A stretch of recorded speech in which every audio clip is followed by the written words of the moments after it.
So it is November 11th, 2023.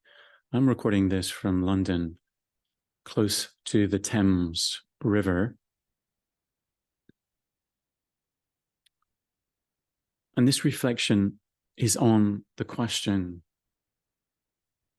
how is ally work different from mindfulness? How is ally work different from mindfulness?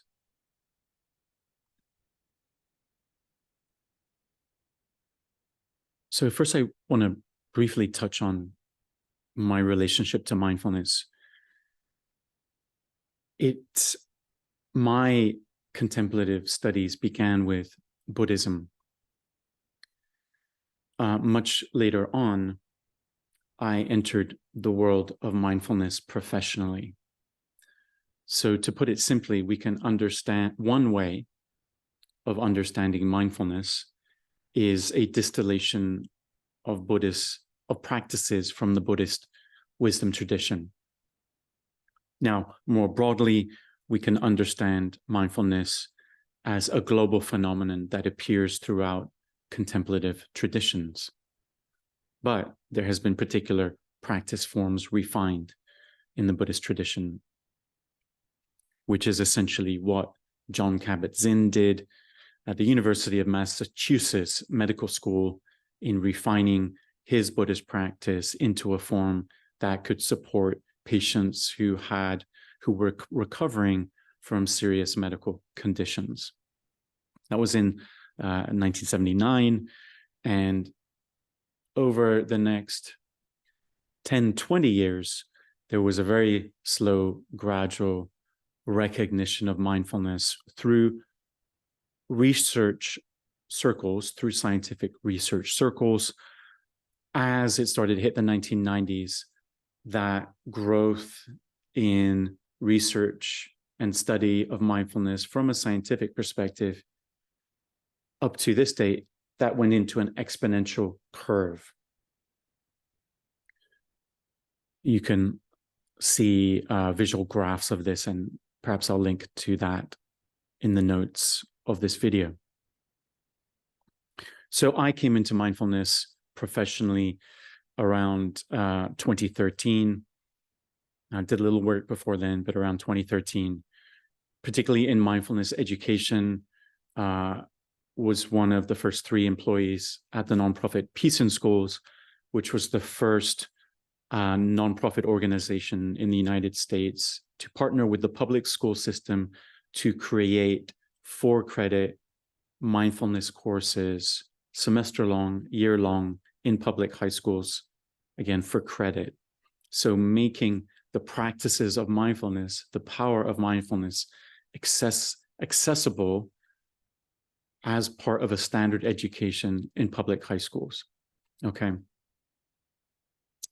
In this moment, I won't go into the details of the research partnership I helped lead for Peace in Schools in collaboration with Dr. Gia Naranjo Rivera of Johns Hopkins University.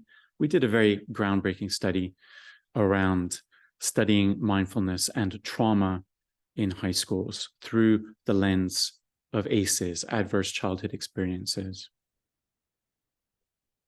So I wanted to give you a brief history of my engagement with mindfulness. When I began my interest in ally work, I essentially shifted my attention from mindfulness right as it was going mainstream, particularly mindfulness in education had just reached a critical mass of going mainstream or early mainstream. So I was located in a very, how would we put it, ripe professional field. In a sense, there's so much more work I could have made the central focus of my attention. And yet, at that point in time, I was introduced to the practice of ally work fortuitously, as Jung would say, synchronistically. And it had so much potential for me that I could not turn my attention away from it. In a sense, I had to shift my attention from this burgeoning field of mindfulness in education, where I was growing a reputation of professional expertise. I still do work in that domain. But I had to shift the focus of my attention. And so while some may not make this connection between ally work and mindfulness, there's certainly no need to do that. From my point of view, as someone who has participated in developing a field, an emerging field, part of my interest in ally work is I see a potentiality for scaling, or you could even say exponential growth, in the way I was witness and participant in that in the field of mindfulness. One last thing I'd like to say about mindfulness before I go deeper into this linking or comparison is that we sometimes misunderstand what mindfulness is. We sometimes think of mindfulness simply as a particular practice, and then we get bogged down in our projections about that practice. For example, there is a critique of mindfulness, and that critique suggests that mindfulness in modern society has been reduced to muck mindfulness. Of course, playing off of that analogy to McDonald's, there's a suggestion that mindfulness has become commercialized or lost its ethical dimension by being brought into context, such as the workplace, where all we're seeking to do is alleviate some of the stress of employees so they can continue to function essentially from this critique's perspective as corporate cogs in a machine. That's the critique of mindfulness. What I want to say is lacking in that critique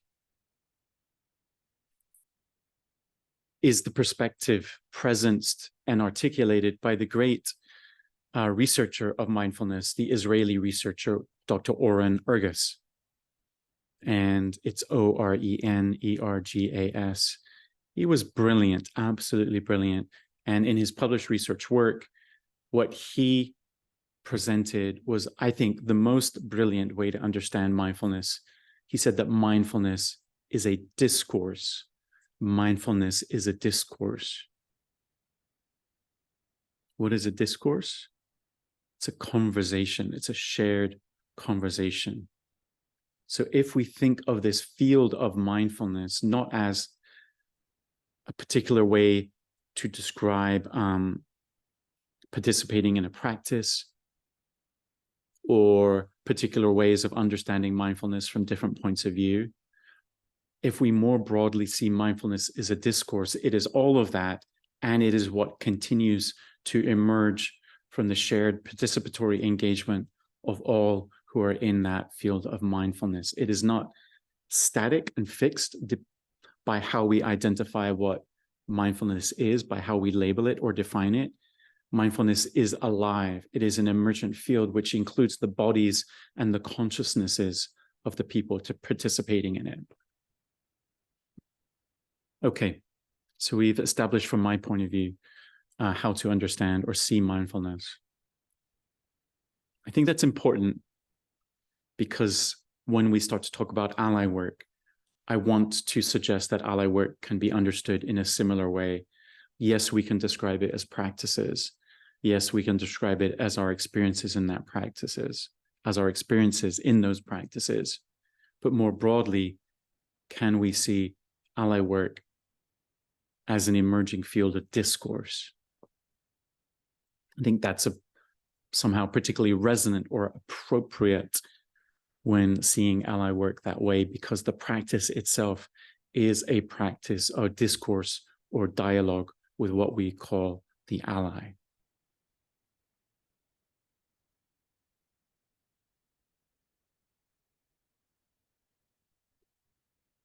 So here's how I would very simply describe how ally work is different from mindfulness. And again, keep in mind, this is an analogy. It's not the truth. This is an analogy, a metaphor. in a sense, with mindfulness, we are working with one mirror. So I'm going to be using analogies around mirrors. In a sense, in mindfulness, we are working with an analogy of one mirror. We are exploring, in a sense, the capacity to witness and witness with our attention or awareness and direct our attention.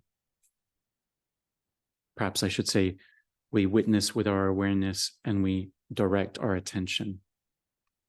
So this place of awareness from which we are directing our attention, from which we are being aware of our senses, our perceptions, material form, our inner experience, such as emotions, thoughts. That witnessing awareness is like a mirror. And that, to put it simply, is the practice of mindfulness as it is often defined. It is a way of engaging, of activating, of growing the capacity of this one mirror of awareness, of witnessing.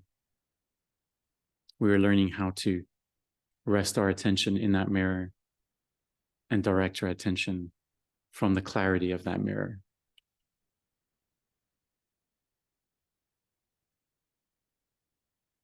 To extend this metaphor, now I'm going to make a contrast between mindfulness and ally work. I'm going to suggest that if mindfulness is a practice of one mirror, then ally work is the practice of two mirrors.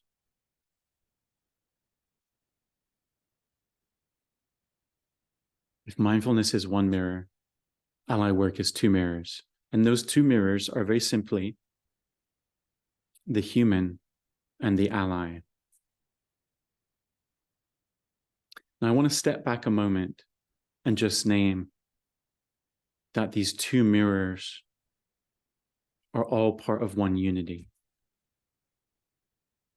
So there's one unity, an integrated whole, and yet within that unity, there appear differentiated parts. Sometimes from a perspective of what is called the non-dual tradition, so you can think of the non-dual tradition as a body of contemplative discourse, which focuses on the unity of being, the oneness of awareness or consciousness. From that point of view, the focus is on that oneness rather than the differentiation. But I want to suggest that, how would we say it? A deeply balanced understanding is to be able to hold both the oneness, the unity, and the differentiation, and to work at both domains, both levels of understanding without privileging either.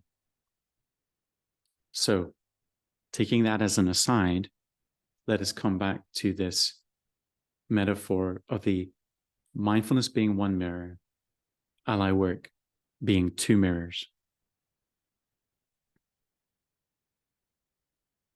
Acknowledging that however we are describing mirrors in any limited way, understanding that on the other side of these mirrors, it is all one unity, okay? So by bringing the two mirrors together of ally work, the human facing the ally, we are engaging in the power of reflectivity. I discussed this in another video. I will share the link to that in the notes. We are engaging in the power of reflectivity. We have the capacity for amplification,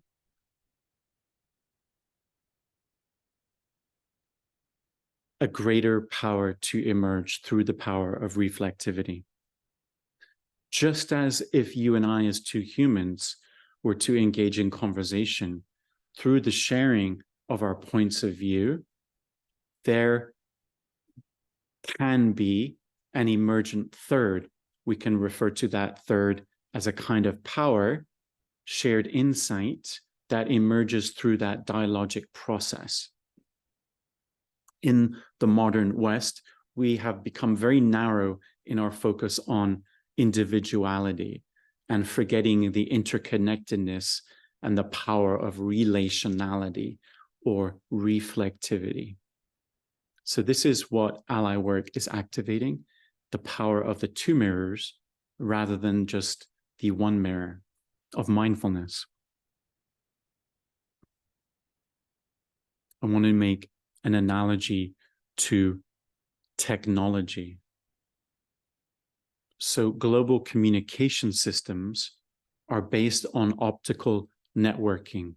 Very small mechanical micro mirrors are amplifying light signals that carry information across the globe. This is what the internet is. This is how you are watching this in this very moment through the power of reflectivity and amplification of light through mirrors facing each other, amplifying each other.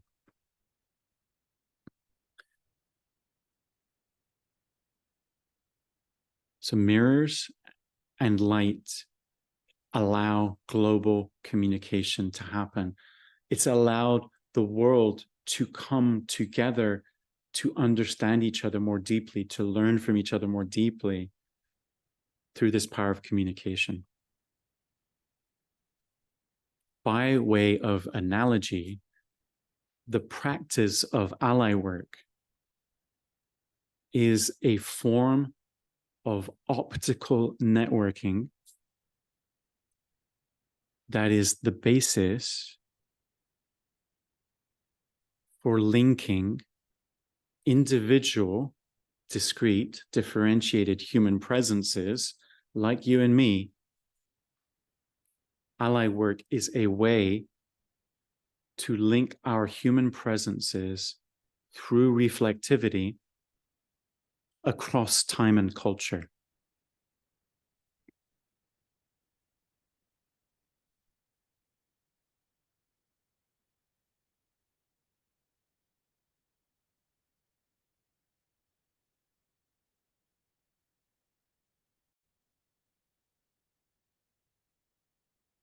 Now, what do I mean by that? This is a belief of mine. So this is my subjective point of view. But it is my belief that through the practice of ally work, in the way we are engaging with the ally, we are activating what might in physics terms be described as quantum entanglement. We are engaging in an activation of that which is non-local to that which is present in physical form. When we engage in that form of networking, of interconnectivity, we are connecting to could call it a relational field of spiritual intelligence that is not limited by form and matter. And in fact, you could say that field is what underlies each of our beings. So when each of us, whether it's through ally work or other forms, but I'm particularly focused on ally work, when we connect to that field, that deeper field, that interconnected field of being, we are linking our individual human presences across culture and time. We could think of this field as existing beyond culture and time, which allows it the capacity to build linkages, network linkages across culture and time when we orient to it, when we link to it from our own embodied beings. So that's one way ally work can function in its linking capacity. Another way is simply when we engage and build practice of ally work in community, such as some of the sessions I offer through allywork.org. When we bring humans, let's call it, rather than through this vertical dimension of practice, through a horizontal dimension of relational dialogue about cultivating and supporting each other in ally work, in the development of our personal practice, then again, we are creating linkages and resonances through the facing of our beings to each other. We've brought this ally work into our embodied form, and now we are, in a sense, giving ourselves permission to continue to explore this and develop this further at this relative manifest level. Again, we can think of this practice of ally work, even though, for example, Jeffrey Raff articulated it in a particular form, this is a practice, a dialogic relationship to the intelligence of being that has functioned across time and culture. Mindfulness has distilled some deep contemplative wisdom into an accessible form that has allowed it to scale and become exponential. My intuition is that ally work may also have that capacity to scale and become exponential, to create these linkages amongst the differentiated parts at a time when we are in a crisis of consciousness, at a time when we are in a polyvocal crisis. There's so many crises of human existence, of planetary existence, of biological existence, animal existence, existence of insects, birds. The climate crisis has put us into crisis, at threat of extinction. And so it's my opinion or interest that having a practice that can scale or become exponential, like mindfulness, perhaps with an even deeper power of amplification, is really invaluable. It's my interest in ally work, in its potential. And so my question is, what might emerge from that integration through the practice of ally work, through this deepening of our beings? What might emerge at a collective level if that were to grow? What might emerge? What possibilities, what healing ways might emerge if that were to grow?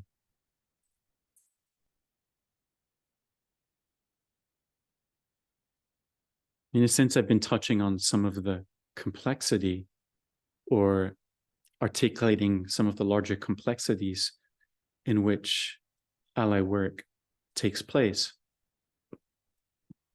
Systemic, cosmic, spiritual. But I want to wrap up here, again, by naming the simplicity of ally work. Mindfulness as one mirror, ally work as two mirrors.